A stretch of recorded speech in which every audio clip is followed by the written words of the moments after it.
Now, proof of the Cayley-Hamilton theorem.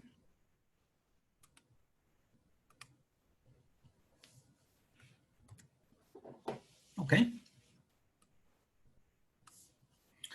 So we want to show that if we take matrix A and apply the characteristic polynomial P sub A to it, then we get 0 out. The 0 matrix out. Of course, if we apply a polynomial to a matrix, it produces a matrix. It has to be a square matrix, so we can raise it to powers. So we're getting the n by n 0 matrix out is the claim. Okay. First, we saw, actually let's take a peek at it in just a second. We saw that if we take a matrix, multiply it on the right by its adjoint, then we get the determinant of that matrix times the identity matrix. Theorem 3.1.3, let's take a look. Theorem 3.1.3 says, let A be an n by n matrix with adjoint of A. Then A times the adjoint of A, this is what we're looking at. We can reverse that order, it turns out, equals the determinant of A times an identity matrix. Okay, that's exactly what we have, but the n by n matrix we're having a conversation about is A minus C times I. So back to the proof, we should have matrix, adjoint of the matrix equals determinant of the matrix times an appropriately sized identity matrix. Okay. All right. So that's exactly what we have here. Here's a matrix, A minus Ci. Adjoint of that matrix, determinant of that matrix times I sub n. Remember, the determinant of A minus Ci is the characteristic polynomial. So this is just the determinant of that matrix given over here. Okay. We've commented and observed that the characteristic polynomial for an n by n matrix is a polynomial of degree n. So P sub A of C, treated as a polynomial of C, scalar, is some S sub 0 plus S1C plus S2C squared up through S sub n C to the n, where S0 through S sub n are just the coefficients in that polynomial. So we know the characteristic of polynomial evaluated at C is of this form. So if we look at the characteristic polynomial evaluated at C times the identity matrix, which is what we had up here, that's the same as the characteristic polynomial as applied to C times the identity matrix. Here, C times the identity matrix, just a diagonal matrix. So when you raise it to powers, you simply get those diagonal entries raised to powers. When you do the scalar multiples, it's everything except diagonal entries are 0. The scalar multiplication appears on the diagonal as well. So in fact, this polynomial times the identity matrix is the same as C times the identity matrix with that polynomial applied to it. Whoops. All right, so we get, for arithmetic reasons, we get an identity there. And we saw upstairs that the characteristic polynomial evaluated at C times the identity matrix, this stuff here equals A minus Ci times the adjoint of A minus Ci. All right, now what's going on here when we take this polynomial and apply it to C times the identity matrix is we're getting some n degree polynomial, how about this? A matrix equation involving C to the n, right? I'm a little careful about saying we get a matrix to the n power. We're getting, for sure, we get C to the n's in this. Why is that? Well, in this P sub A of Ci, the diagonal entries are all of this form. All right, so we're getting the polynomial, we get the C to the n term right there. So what we've got here is a sum of matrices involving powers of C, and n is the highest power of C. So this is an n degree polynomial where the coefficients are matrices. So is this. But here we've got a single power of C contributed. So here the adjoint of A minus C times I sub n, this must contribute C to the n minus 1. We've got a C to the n on the left-hand side of the equation, a single C here. There must be a contribution here of C to the n minus 1. Degrees of the polynomials must be the same. So adjoint of A minus C times identity must be some n minus 1 degree polynomial with appropriately sized n by n matrix coefficients. So we must have that the adjoint of A minus C times the identity is some B0 plus B1C plus B2C squared, blah, blah, blah, plus B sub n minus 1C to the n minus 1. I would call this a polynomial of degree n minus 1 in C. Well, the coefficients are matrices, so maybe technically it's not a polynomial. But these are behaving from what we're concerned with, which is degrees, exactly like polynomials with scalar coefficients. Okay, so if we take A minus C times the identity times the adjoint of that matrix, then we should get out this right-hand side, which equals this polynomial. Okay, there's the A minus C times the identity. The adjoint, we've seen we can express like this. There's the adjoint there. And this should equal P sub A of C times the identity, which we saw can be expressed in terms of this scalar times the identity. So we get that scalar times the identity. All right. What we're going to do next, remember where we're going, we're looking for this characteristic polynomial applied to A. Do you see the characteristic polynomial? There it is. There it is, the S sub 0 through S sub n C to the n. Yeah, no problem there. I don't see any A's anywhere in sight. Well, I guess there's one over there, but they're not where we need them to talk about the characteristic polynomial applied to A. So we got a little ways to go. Next, we're going to multiply on the left-hand side. So multiply out, that will produce A times each of these, minus C times the identity times each of these. The identities, when they hit these matrices, will disappear. So what we'll see on the next page is A's times B's and parameter minus C appearing in lots of places as well. We'll collect the powers of C together. All right, and that will produce this left-hand side, right-hand side we haven't touched. Okay, so we've got a constant term. Highest power of C was C to the n. Let's look back. It'd be this term times this term. I mean, this is where that C to the n minus 1 came from. So when you do your distribution, we'll have a minus C times identity times this. The identity will disappear. We'll pick up a minus B to the n minus, B sub n minus 1, C to the n. Right, we got this extra C that comes in. And that's exactly what we've got. There's a negative, there's a coefficient matrix, and there's a C to the n. Okay, left-hand side, we've done the distribution. We collected together the powers of C because we're going to equate powers of C coefficients on this side of the equation with powers of C coefficients on the other side of the equation. Being equal polynomials, the coefficients have to be the same. So equating coefficients, we get the constants are the same. AB0 equals S sub 0 times the identity. All right, we'll get all these identities on the right-hand side. On the left-hand side, we just pick these things off. So there's a little pattern except for the first one and the last one. There's a little pattern of a difference here. So matching up coefficients of powers of C, we get these equalities here. All right, surprisingly, we're almost done. Let's multiply both sides of all of these equations by A.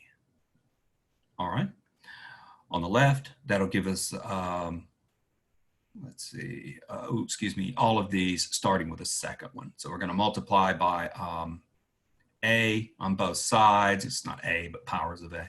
A on the left will give us an A squared B1 minus AB0, A squared B1 minus AB0. Right-hand side will pick up an A. We just had an identity and a scalar. Excuse me, let's multiply this one by A squared. That'll give us an A cubed, B sub 2 minus A squared, B sub 1, right, and we'll pick up an A squared on the other side. So we're multiplying both sides of the equations by the same power of A, and we're doing it in such a way that we get a bunch of cancellation. All right, so carry through in the last equation, the nth equation, we'll multiply by A to the n on both sides, okay, and that'll produce this. Now when we add up, what happens on this side is very convenient. We got an AB sub 0 here, we got a minus AB sub 0 here, those will cancel. We got an A squared B sub 1 here, we got an A squared B sub 1 here, those will cancel. We got an A cubed B sub 2 here, the next term will have a minus A cubed B sub 2, and those will cancel, and so forth.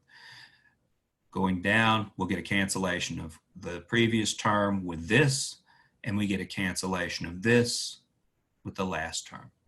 So all of those disappeared. And on the left-hand side, we get 0. On the right-hand side, if we'll add these up, we'll get S sub 0 times an identity matrix, S sub 1 times A, S sub 2 times A squared, S sub 3 times A cubed, up through S sub n times A to the n. That is the characteristic polynomial applied to matrix A. So we get 0 equals a characteristic polynomial as applied to matrix A. Let's maybe glance back at the previous slide real quick. Remember, the characteristic polynomial was S sub 0 plus S1 C plus S2C squared and so forth, right? Well, let me go back. Excuse me, brief technical difficulties here.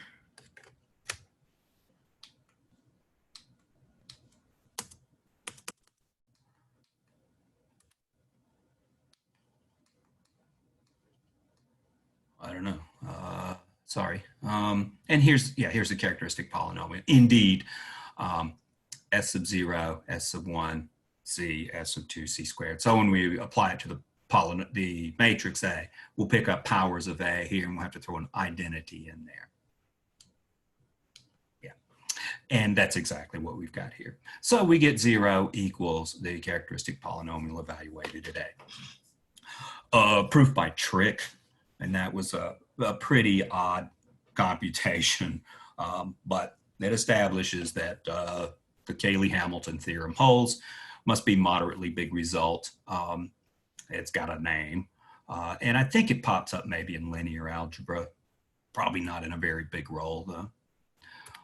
The next result, 3.8, deals with something called a companion matrix of a given polynomial. And we're going to have a little bit of difficulty with Gentle, the author of our book, because he's going to differ with some of the other textbooks, but we'll resolve it. The theorem says, let Q of C be a monic polynomial. Monic means the coefficient of the highest power of the variable is 1. So we've got an S sub 0 plus S1C plus S2C squared up through S sub n minus 1, C to the n minus 1, plus 1 times C to the n. So that's the monic part. Claim is, regardless of what this polynomial is, that polynomial is the determinant of C times the identity minus A for some n by n matrix. N was the degree of the polynomial, to put a handle on that, for some n by n matrix A. In particular, okay, this will make it manageable. They're telling us what one of the choices for the matrix is. In particular, we could take matrix A to be this n by n matrix. All right, and the story here is it's got zeros along the diagonal, except for this entry down here. It's got ones just above the main diagonal. And the last row consists of the coefficients, S0 through S sub n minus 1. Doesn't include this coefficient, but we sort of normalize things in some sense by making that, I consider the leading coefficient, making it 1, since we're dealing with a monic polynomial. And this particular choice of the matrix is called a companion matrix for polynomial Q. Nobody said this is the only matrix for which this can be done. The transpose of this matrix will work, for example. All right, so let's go through and establish that. That is also just computational. Okay, so claim is, we'll establish this with induction. Claim is, for n by n matrix A, as given here, the determinant of Ci minus A, notice that's not the characteristic polynomial. We've written this stuff inside the determinant backwards for it to be a characteristic polynomial. But anyhow, this is the claim.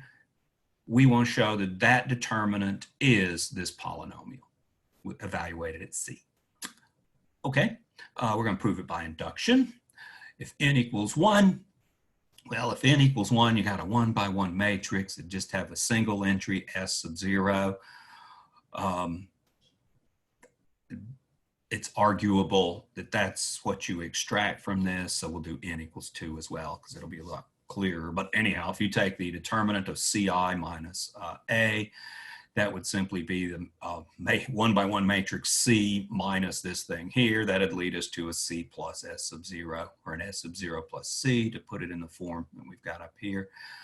There's your leading coefficient, or there's your constant term, I should say, S sub 0.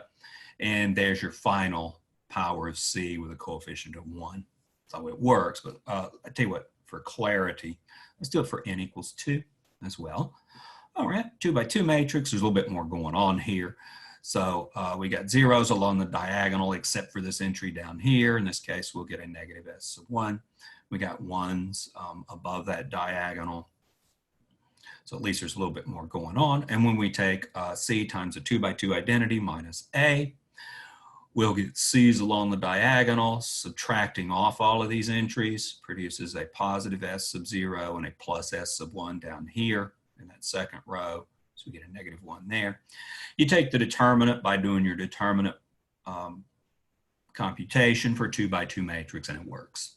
So you get S sub 0 plus S1C plus 1 times C squared. Here we're looking at 2 by 2. We should have gotten out a square, a C squared term.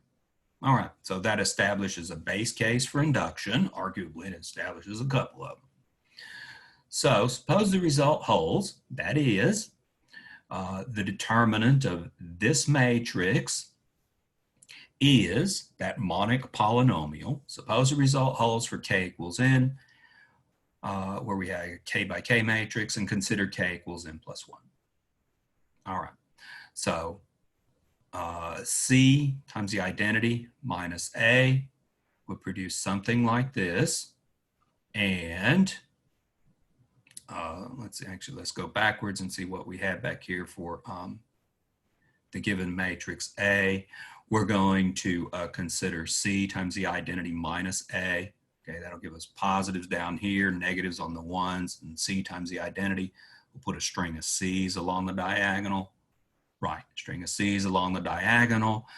These things have become positive. We get a little complicated term in the lower right-hand part, and we get the negatives on the ones. So that's the right expression. All right, by the way, that's a k plus 1 by k plus 1. Or in the notation here, maybe n plus 1 by n plus 1. All right, so there's what we get for C times the identity minus A. Let's take the determinant by computing using cofactors along column 1. I like column 1. Actually, I like most of the columns because they got zeros except for in 2 of the entries. Let's expand along column 1. All right. So by doing that, we'll have the entry C times positive 1, right? We'd worry about the fact that when you take a cofactor expansion, we get ones, -1, 1, -1, 1, -1. No problem. It starts out with a 1 in that upper left-hand entry. So we'll get, if you like, C times +1 times the determinant of the associated minor matrix. So we'll eliminate the first row and the first column. That leaves us with this stuff here. And the advantage of this stuff here is it's the same form as what we have up top. So induction will work on this. Same form, also one dimension less. This is K by K, 1, 2, up through K. Yeah, this is K by K, whereas this was K plus 1 by K plus 1. All right, so we can find the determinant of this. It'll be the appropriate polynomial. One little thing to point out. When we stated this up top, when we defined the polynomial, the companion polynomial, we had sub 0, sub 1, and so forth. Okay, that's not what we have here. We got numbers. But the constant term in the polynomial, when we use induction on this part, we'll start with a constant term of s sub 1 plus c, or s sub 2 times c plus s sub 3 times c squared. So there'll be that little kink in it. We'll be off by an index, it appears. But we'll get there. Okay, so expanding along the first column, we get c times +1 times the determinant of the associated minor matrix, ... owe you some stuff, plus 0, plus 0, plus 0, plus 0, plus 0, plus s sub 0, here comes the s sub 0, times positive or negative, we'll have to figure it out, times the determinant of the associated minor matrix. All right. So from that, we'll eliminate the row and column as pertains to the s sub 0 entry. That eliminates all this stuff at the bottom. In fact, it's going to leave us with a triangular matrix. And we're good at taking determinants of triangular matrices. But the question is, associated with this entry of the matrix, is the cofactor positive or negative? Does it start out with a +1 or a -1? Let's count. All right, so let's see. This is K plus 1 entries. How many steps did we take? Because the sign changes in the cofactors from positive to negative every time we take a step. So let's count how many steps we took. We took 1 step, 2 steps, blah, blah, blah, blah, blah. K minus 1 steps, K steps. We took K steps to go from the top entry to the bottom. There's K plus 1 numbers there. The sign changes once, twice, blah, blah, blah, blah, blah, K times. So the sign changes K times. We need a -1 to the K power associated with the cofactor that goes with S sub 0. There it is. So we get a -1 to the K, S sub 0, and this is the determinant of the minor matrix. Notice all the S's are gone in the bottom, and that first column is gone as well. Okay, so we need to deal with those two determinants. Let me bounce back a little bit. Here, induction. The induction hypothesis will take care of this because it's in the form of a C identity minus A. And it's a K by K matrix. And we've assumed that this works for K. And we're looking at it, K equals N, then we're looking at N plus 1. But we can use induction hypothesis to get this one. All right, it'll be a polynomial. That polynomial will be S sub 1 plus S sub 2C plus S sub 3C squared up through C plus S sub K times, what do we get? C to the K minus 1. I think it's K minus 1. We'll get there. Here, dude, it's got -1s along the diagonal, 0s above it. That's a lower triangular matrix. So the determinant of that's a piece of cake. All right, the induction hypothesis gives us the determinant is S1, S2C, S3C squared up through a C to the K minus 1. I think I might have misled you on the coefficient. Oh yeah, it's a monic polynomial. So we get a 1 for the coefficient, but yeah, it is K minus 1 degree. And here, this is a upper triangular matrix. All we have to do is multiply the diagonal entries together. I've got a slightly more complicated explanation of it here, but no matter how you slice it, we end up with a determinant here being -1 to the appropriate power. This was, what's this? This K by K matrix, right? We had moved to the case K plus 1. So this is a K by K matrix, so we'll get a -1 to the K power out of this determinant. Okay, so let me bounce back real quick. Previous slide, we had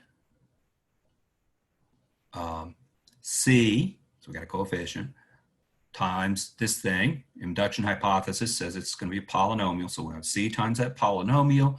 We got a -1 to the K S sub 0, and I think I just decided the determinant of this is also -1 to the K. All right. So we get for the determinant of C identity minus A, we get C times a polynomial. We get -1 to the K. That came out of all those sign changes. -1 to the K again. That came out of the determinant of that triangular matrix, S sub 0. That was a coefficient we got when we took a cofactor expansion along the first column. All right, so let's see, -1 to the K times -1 to the K, that's +1. So there's a plus S sub 0, let's write that first.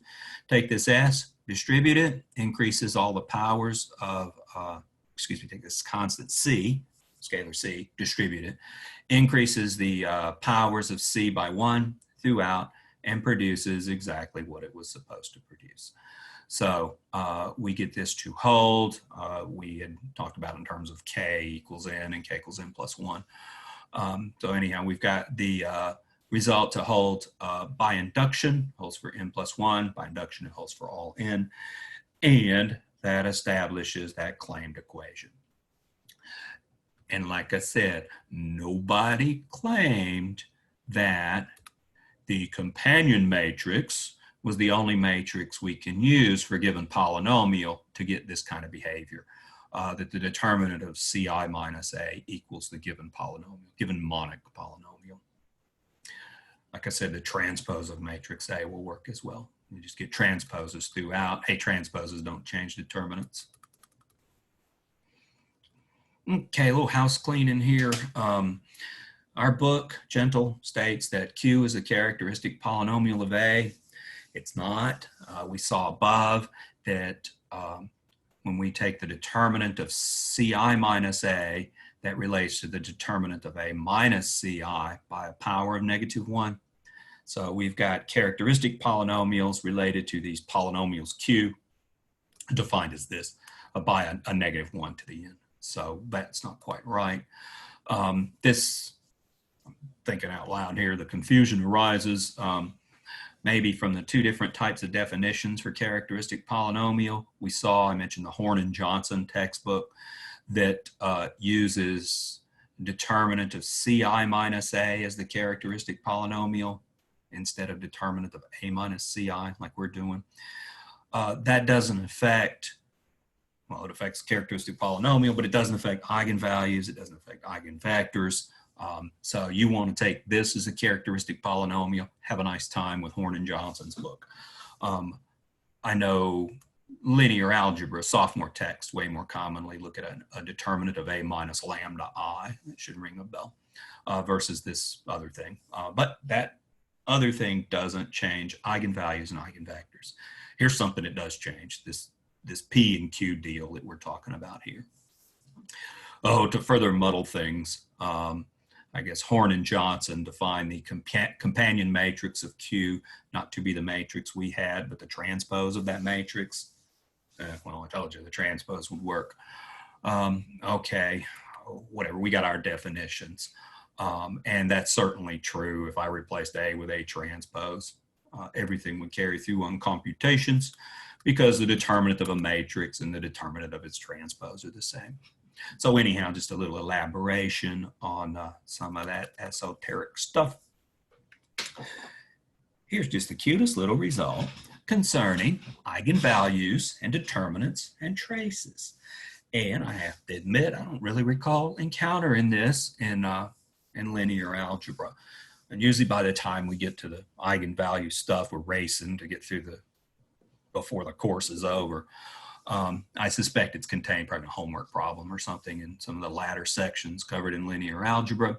But the claim is For square matrix A with eigenvalues C1 through C sub n, the determinant of A is the product of those eigenvalues, and the trace of A is the sum of those eigenvalues.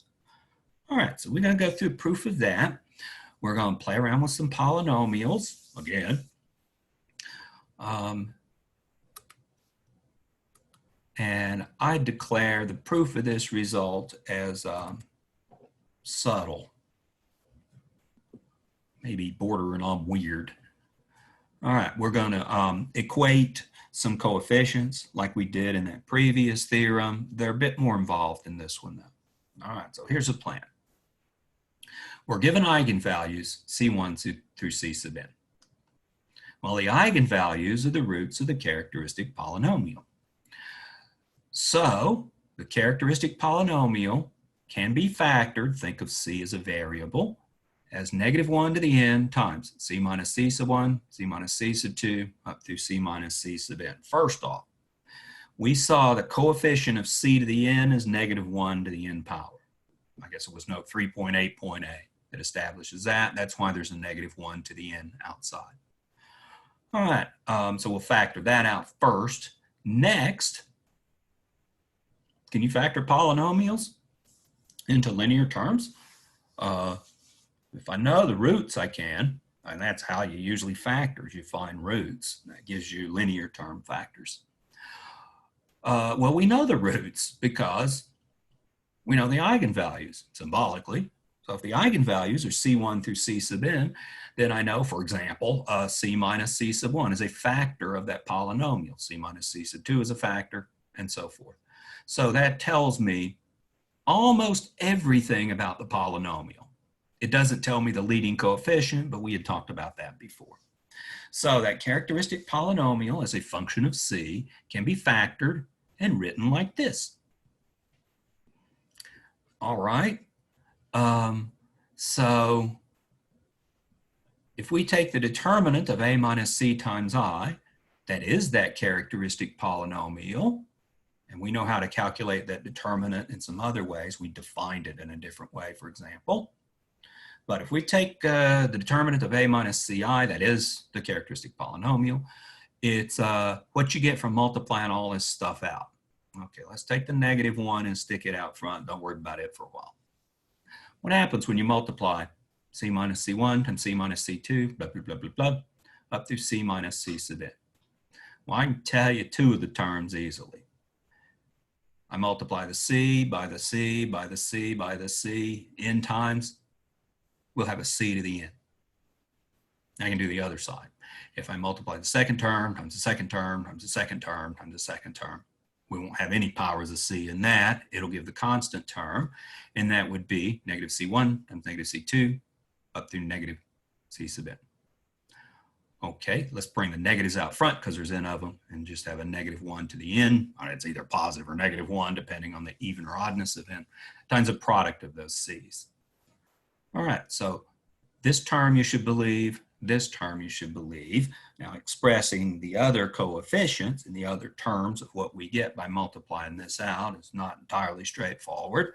Hopefully you've been exposed to it. You'd see it probably in Introduction to Modern Algebra when you look into symmetries and polynomials. But what we'll get for the C to the n minus 1 term, I claim, is this. All right, think of it like this. Let's take this minus C sub 1. How could you get this power of C out? Well, I could take this C sub 1, and then I'm going to multiply it by one of these, one of these, and one of these. Well, let's choose to take it and multiply it by C's. So take C sub 1, multiply it by C's. There'll be n minus 1 of those. That'll produce a -C sub 1 times C to the n minus 1. A -C sub 1 times C to the n minus 1. For C sub 2, you're going to take that and multiply by 1 in each of those products when you do the distribution. Let's take -C sub 2 times this C and the next C, skipping over this term because we've used C sub 2 from that term, and C and C and C. Again, we'll get n minus 1 C's and a single non-C, -C sub 2, and so forth.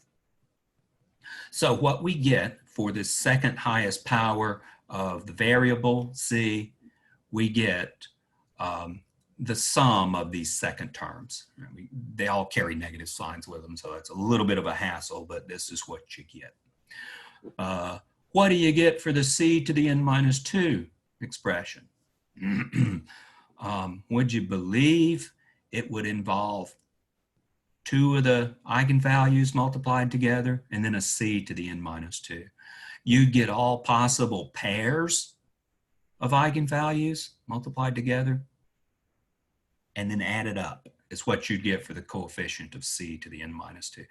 See, in algebra class, we don't need to get deep into the weeds beyond this particular coefficient here, because we're going to use this coefficient here. Where do you think you're going to use this coefficient?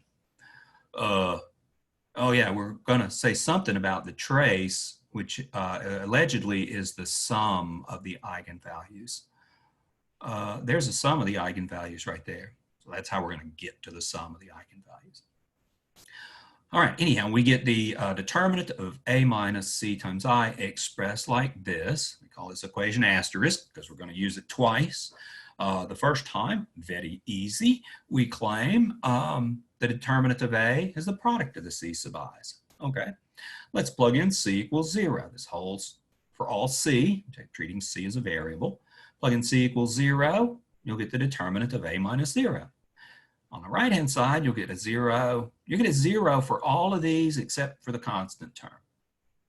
And in that case, you'll have negative 1 to the n, negative 1 to the n. Multiply those together, you get 1 times c1, c2 through c sub n. So if you set c equal to 0, left-hand side becomes determinant of a, right-hand side, all this stuff disappears except the constant term, and you get the product of the eigenvalues out. So, cute, piece of cake. As far as that goes, we could have plugged c equals 0 in up here and easily established that. We needed to do the expansion stuff for the claim about the trace, but we got the claim about the determinant processed. All right. Hey, speaking of the determinant of a minus c times I, that would be written in terms of the components of a like this. Here is a minus c times the identity. So we've got, the usual entries of matrix A. Remember, it's an n by n square matrix. And we subtracted c along the diagonal. That's what that subtracting c times the identity affects. Well, that can be computed by the definition, God help us, of summing over all permutations in the symmetry group S sub n. There's n factorial such permutations of products of this sort. Here we've introduced b's to indicate the entries of this matrix. So b sub I, pi of I is the I pi of I entry of this matrix, the matrix A minus Ci. All right, just to have a single term to talk about there. Otherwise it gets all mixed up as to whether you got the minus c's or not expressed over there. All right, so we can write the determinant of A minus Ci like this. Remember, that's what the start equation gave us as well. Okay.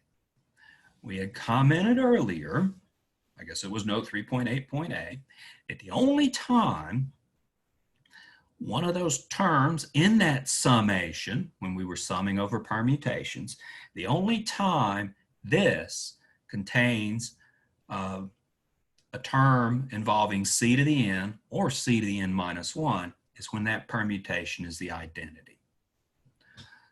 See the note, we stated that. That means if we look at coefficients of c to the n or c to the n minus 1, it's the c to the n minus 1 when we're interested in, as you'll see in the start equation, all we have to do is consider pi as the identity. So when pi is the identity, sigma of pi, the identity is an even permutation, so we get a plus 1 out front if you like. Product from I equals 1 to n of the b sub I, pi of I things, that would be b sub I, if pi is the identity. It's the diagonal entries of the relevant matrix. Well, the diagonal entries of the relevant matrix was the a sub I minus c terms. All right, so that's what we had in a minus c times I. along the diagonal. We had the entries of the A, and then you subtracted the C's off the diagonal elements. You're getting diagonal elements when you use the identity. Okay, what if you multiply this out? All right, same story as on the previous slide. Let's see. We've got A11 minus C times A22 minus C, blah, blah, blah. A sub n minus C. When I multiply all the minus C's out, we'll get a minus C to the n power, or negative 1 to the n, C to the n, if you like. When I multiply all the non-C involving terms together, we'll get A11 times A22 up through A sub n. And then there's the other ones that are tricky. All right, so what's going to happen in terms of the C to the n minus 1 term? Okay, let's see. We'd have, as before, a single one of these terms, and then n minus 1 C's. Actually, it'd be n minus 1 negative C. So we'd have negative C to the n minus 1. Bring the negative 1 part over here, negative 1 to the n minus 1, C to the n minus 1. And then you'd have a single one of the A sub i's. Okay, expand that out over all products and collect together the powers of C. So just like what we did on the previous slide. That produces this particular term here that we're interested in, negative 1 to the n minus 1, sum of the diagonal entries, C to the n minus 1. For the same reason as before, multiplying out and the form of coefficients of polynomials. Okay, equation star, we had negative 1 to the n times negative C1 through negative C sub n for the coefficient of C to the n minus 1. Here we've got negative 1 to the n minus 1 times this sum. Let's look back real quick. I want to see an equation star C to the n minus 1 with this as a coefficient. C to the negative, C to the n minus 1 with this as a coefficient. There's a negative 1 to the n, and there's the summation stuff. Okay, there's a negative 1n, there's the summation stuff. Here, that coefficient is the sum and a negative 1 to the n minus 1. All right. Oh, the sum of the diagonal entries of matrix A, well, that's the trace of A. So we can say negative 1 to the n minus 1 times the trace of A is the same as negative 1 to the n minus 1 times the sum of the diagonal entries of matrix A, because that's what the trace is. And now we've got an equation that involves the trace and the sum of the eigenvalues. All right, let's see. We can cancel this negative 1 to the n minus 1 with all but one of these. So we'll have one negative 1 left here. Tell you what, let's distribute it across there and get rid of all them negatives. And we'll conclude that the trace of A is C1 plus C2 up through C sub n. The trace of the matrix is the sum of the eigenvalues. So the determinant computation, if I strip it of this other conversation about all those coefficient things, the determinant claim was an easy one to show. The trace claim really wasn't hard to show. I can't say I would have thought of this, but it's based on the type of coefficients you have when you multiply things out. So that one was a touch more tricky, agreed. All right, next result deals with really maybe the first time, a little more hands-on with allowing us to talk about complex numbers. We are, I think, in this totally isolating these complex numbers as eigenvalues or components of eigenvectors. So we're still staying with matrices with real entries in this conversation. We will almost exclusively do that. I think they're the matrix of complex entries. I'm going to slide into the picture under the radar here in passing shortly. But Theorem 3.8.7, the proof of which is left as an exercise, says for A, a real square matrix, and C, V, an eigenpair. In other words, C is an eigenvalue and V is a corresponding eigenvector. So V is a non-zero vector, by the way, by definition. Possibly complex, so we're allowing complex numbers for eigenvalues, and we're allowing eigenvectors that may have complex components. The claim is C is also an eigenvalue of A transpose. And the eigenvectors of A transpose, which, by the way, as we stated earlier, by definition, these are the left eigenvectors of A. The eigenvectors of A transpose are not necessarily the same as the eigenvectors of A. So the eigenvalues between A and A transpose, they'll be the same, but not necessarily the eigenvectors is the claim there. There is a left eigenvector. There is a left eigenvector such that C, this given eigenvalue, is an associated eigenvalue. So we're finding left eigenvectors for given eigenvalues. Here we're looking at complex conjugates, a fairly rare thing for us to do because we're primarily concerned with real things. But if we conjugate, take the complex conjugate, swap the imaginary part of the complex number for its negative. Trust you've been exposed to that. The conjugate, complex conjugate of the eigenvalue and the complex conjugate of the eigenvector V, given up here in the hypotheses, by which I mean take the complex conjugate of all the components of that vector. That pair is an eigenpair of matrix A also, where we've taken complex conjugates. If we'll take the given eigenvalue C and multiply it by its complex conjugate, by the way, that equals the modulus squared of that complex number C. More on modulus in a second. And it's real in particular. The C times C conjugate is an eigenvalue of A transpose A. So I guarantee you C times C conjugate, that thing is real. So that's a real eigenvalue of this matrix. What you know about A transpose A, and we talked a lot about stuff like this, but among other things, it's symmetric. And part 4 here sort of foreshadows part 5. It says C is real if A is symmetric. So if we take symmetric matrices, we're going to get real eigenvalues out. So that last one's kind of a big claim. I'm particularly familiar with the last expression because I've taught linear algebra for years. So if I want to come up with examples of finding eigenvalues for a given matrix, and I want to stay away from complex numbers, symmetric matrices is one place to look. As I commented, the proof of that is, say, for one of the exercises. Let's look a little bit more at some properties of eigenvalues. If we are allowing complex numbers to be part of the conversation, let me real quickly recall what the modulus of a complex number Z is. If Z equals A plus IB, complex number, A and B are real. A is called the real part, B is called the imaginary part. The modulus is defined to be, it's represented by an absolute value, looking symbols. Modulus of Z is the square root of A squared plus B squared.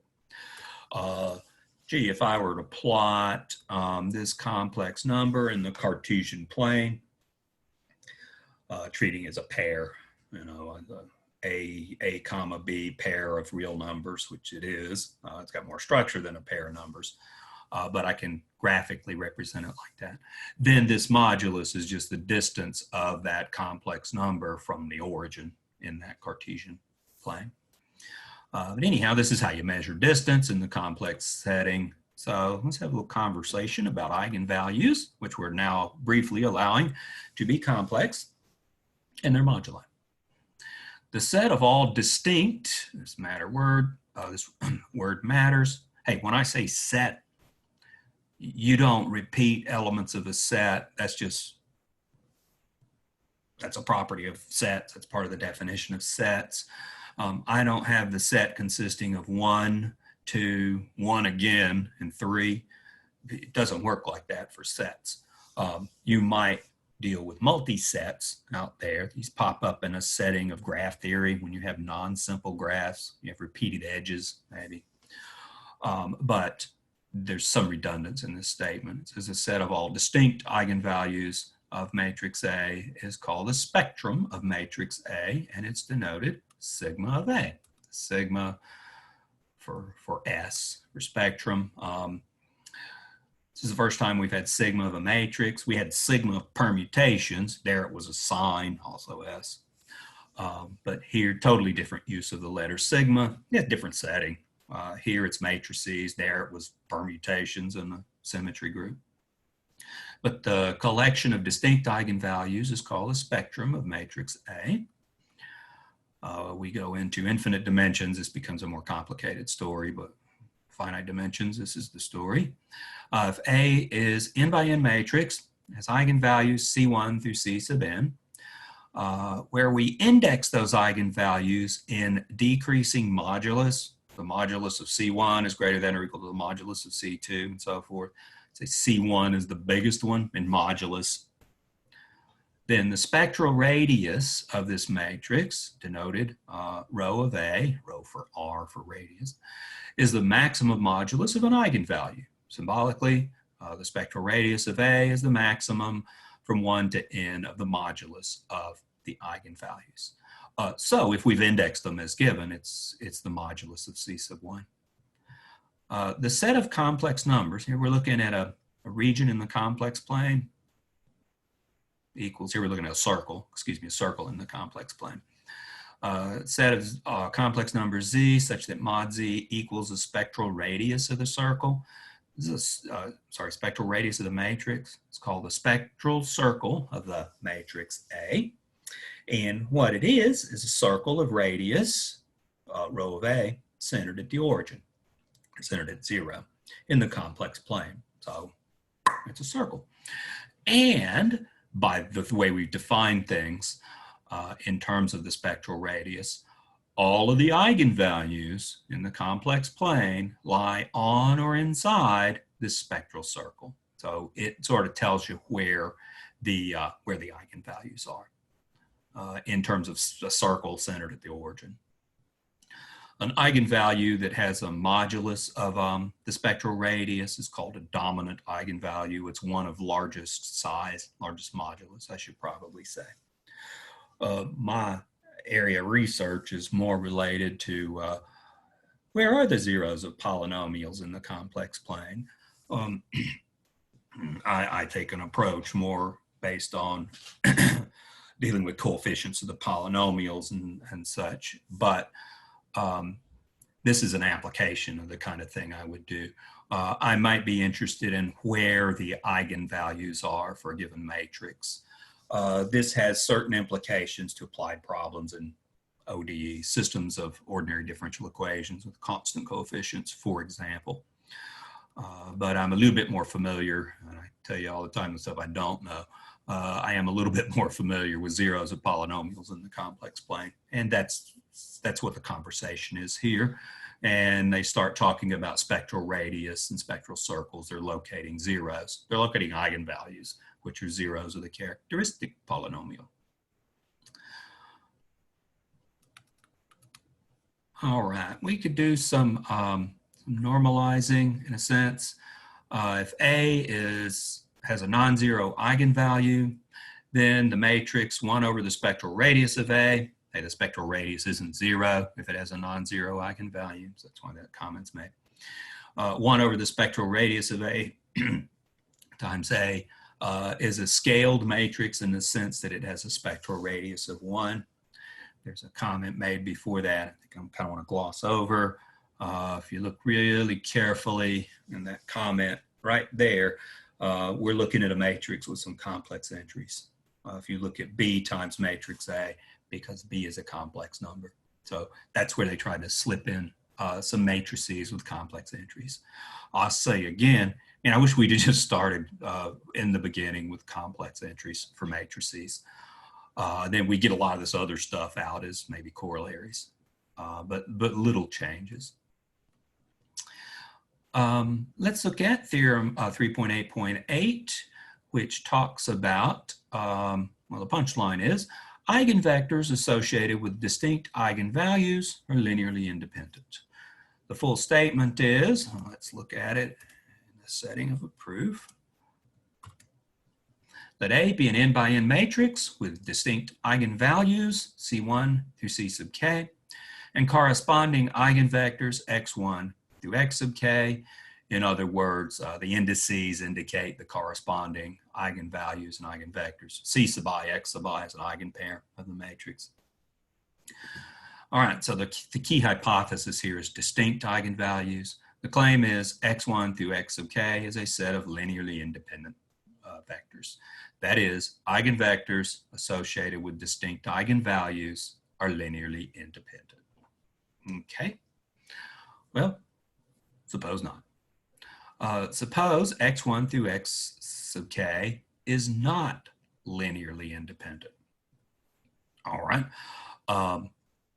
then there's a dependence relation on these values, so we can throw something out and make a smaller set that possibly is linearly independent. We can throw out sufficiently many to make a maximal subset, call it y1 through y sub j, of that collection of vectors, which is linearly independent. The important thing is we threw at least one thing out to create this maximal linearly independent subset. Let the corresponding eigenvalues of these vectors, and it's some of the same vectors, we just given them different names, y1 through y sub j as the vectors, let the eigenvalues be denoted mu sub 1 through mu sub j. So this is some of the, say that correctly, corresponding eigenvalues be mu sub 1 through mu sub j, some subset of the original collection of eigenvalues. Also distinct, because we started with distinct eigenvalues. All right. Now there must be, if we look at, say, one more vector outside of this set, it was chosen to be maximal. There's some vector outside this set in this set, because we've assumed linear, not linearly, linear dependence on this set and independence on this set. This has got more stuff in it, strictly greater set in size. But there's something in here, let's call it y sub j plus 1. That's a linear combination of these linearly independent vectors because you had linear dependence on the bigger set, any bigger set, the way we've chose this one. So we can take y sub j plus 1 and write it as a linear combination of the y1 through y sub j. There's some scalars, t sub I, such that y sub j plus 1 is a sum from I equals 1 to j of t sub I, y sub I. Oh, and let's see, I guess nothing has stopped us from using complex scalars this time. Also, not all of these coefficients are 0. If they were, we'd get the 0 vector out, but remember that thing, y sub j plus 1, was an eigenvector, and we can't have an eigenvector as a 0 vector. We can have 0 eigenvalues, not 0 vectors as eigenvectors. Okay, so we've got a linear combination. Not all of those coefficients are 0. Remember, we're running for a contradiction and we're having a conversation about linear dependence and independence. Not all the coefficients being 0. That's not a surprise that we see that in this context. All right, y sub j plus 1 is an eigenvector of A. So there's some corresponding eigenvalue. Let's call it the obvious thing, mu sub j plus 1. We're not repeating ourselves, right? We had already dealt with this with indices up through j, so this needs to be said. So we've got eigenpair mu sub j plus 1, y sub j plus 1. And that mu sub j plus 1, it has to be, of course, one of the original eigenvalues. And let's see, the way we've constructed things, this mu sub j plus 1 is distinct from all of these. And we started with a hypothesis of distinct eigenvalues. These are some of the eigenvalues. This is another eigenvalue. All right. If we take matrix A and apply it to vector y sub j plus 1, okay, we said y sub j plus 1 is an eigenvector. It has associated eigenvalue, mu sub j plus 1. So A times y sub j plus 1 is mu sub j plus 1 times y sub j plus 1. All the lingo for the reading this out loud. Yeah, you apply the matrix to that vector. That's the same as applying the scalar to the vector because you've got an eigenvector and an eigenvalue. All right, so 0 equals, subtract from both sides, take this to the other side of the equation, leaving us with a 0, and the difference, a times y sub j plus 1 minus this little product here. By the way, 0 what? Matrix times column vector, that'd be a vector. Constant multiple of a vector, that'd be a vector. A is n by n. Yeah, these are n vectors. So that's the 0 n vector, by the way. Some algebra distribution. We can pull the y sub j plus 1 out the right-hand side. We have a scalar here. To make sense out of it, we'll have to stick an n by n identity matrix in there. All right. On the previous page, we had taken y sub j plus 1 and written it in terms of y sub 1 through y sub j as this linear combination where not all of the t sub i's were 0. All right, so I'll just substitute in the expression we had for y sub j plus 1. All right, let's move some things around. Effectively, we're taking this matrix, A minus blah, and sticking it between the scalar t sub I and in front of the vector y sub I, as I ranges from 1 to j. There's no i's in this, no index I in this. And then distributing the y in. So we'll get the y on the matrix A. There you go. We'll get the y on this matrix here. There you go. We can drop that identity. Let's do so. Drop that identity. Hey, A times y sub I. The y sub i's, I equals 1 through j. They're eigenvectors, and they have corresponding eigenvalues, mu sub I. Mu sub I, 1 through j. I equals, that should read, a little typo there. So replace A times y sub I with mu sub I times y sub I, eigenvalue stuff, eigenvector stuff, drop the identity there. Let's see, now we can pull the y sub i's out, factor out. Okay, notice mu sub I, mu sub I and mu sub j plus 1, scalars. So I don't need any identity matrix stuff or anything there. And what you have here is 0 vector equals this linear combination of y1 through y sub j. What's up with these coefficients? Mu sub I minus mu sub j plus 1, these are all different. So ain't none of these 0. What about the t sub i's? Well, they're not all 0. So none of these are 0, and not all of these are 0. So what's up with the product? Not all of these coefficients are 0. You got a linear combination, not all of which the coefficients are 0, of these y sub i's, and you got 0 out. That's a dependence relation, showing that the y sub i's are linearly independent. But wait, that's where the set came from. y1 through y sub j was a maximal linearly independent set. Can't have a dependence relation on it. That's a contradiction. How did we get into this mess? Contradiction to what? We assumed that we were dealing with a linearly so let me get my negatives straight here. We assumed we were dealing with a linearly independent set. We assumed we were dealing with a not linearly independent set. That's given us a contradiction. That assumption is false, and we actually have a linearly independent set.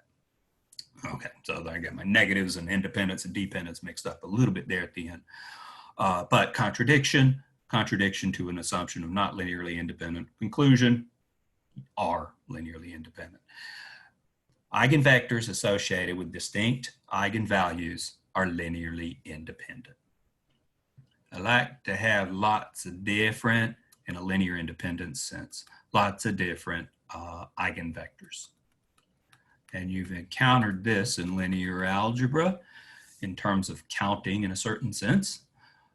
Definition for C, an eigenvalue of a square matrix A, the dimension of the eigenspace of A associated with C, we showed all eigenvectors associated with a given eigenvalue, along with a zero vector, form a subspace of Rn, if this is an n by n matrix. The dimension of that space is a geometric multiplicity of C. That space was called the eigenspace for that eigenvalue. Geometric multiplicity is dimension of the eigenspace. There's another kind of multiplicity that one speaks of, and that's the algebraic multiplicity. Quick little note, the eigenspace of A associated with the eigenvalue C, that's the stuff mapped to 0 by this matrix. And you set up the whole thing by taking A minus Ci times a alleged eigenvector and set that equal to the 0 vector. Creating a system of equations, you want multiple solutions. You take the determinant of the coefficient matrix, set it equal to 0, so that system of equations will have multiple solutions. So the only associated solution ain't the 0 vector. We've been through all the mechanics of that. But the fact that when we look at the eigenspace, you're really looking at things that under this matrix, when I multiply on the left, are mapped to the 0 vector. That's a null space of that matrix there. So by the way, the geometric multiplicity of eigenvalue C is the nullity, the dimension of the null space, of A minus C times the identity. Same C in both places. FYI. Some other ways to count multiplicities of eigenvalues is algebraically. Let's do that, and then we'll end this video right at the end of this. Let A be a square matrix with characteristic polynomial, P sub A, and eigenvalue C. If C is a root of P sub A of multiplicity M, then C is an eigenvalue of algebraic multiplicity M. All right, just like when you're dealing, you do this in probably pre-calculus, when you're dealing with roots of an equation, a polynomial equation probably, you talk about roots of certain multiplicity, zeros of a certain multiplicity, or algebraic multiplicity is the words here. So same idea maybe from high school algebra. If the algebraic multiplicity is 1, it's called a simple eigenvalue. Sometimes you refer to simple roots of an algebraic equation. If the geometric and algebraic multiplicities of C are the same, then C is a semi-simple eigenvalue. All right, when the geometric and algebraic multiplicities are the same, that's a good thing. What you're getting out of, well, let's take a peek at what you're getting out of that. Let me jump back to, speaking of linear algebra, these are some notes from probably around the very end of my linear algebra class. Same verbiage. It says an n by n matrix A is diagonalizable if and only if the algebraic multiplicity of each eigenvalue is equal to the geometric multiplicity of each eigenvalue. So time permitting, you've encountered algebraic and geometric multiplicities of eigenvalues before, and that setting would have been when you were trying to diagonalize matrices. Our next topic, we start talking about similar matrices and diagonalizability. But that'll do for now. We'll come back and finish that up soon. Have a nice day.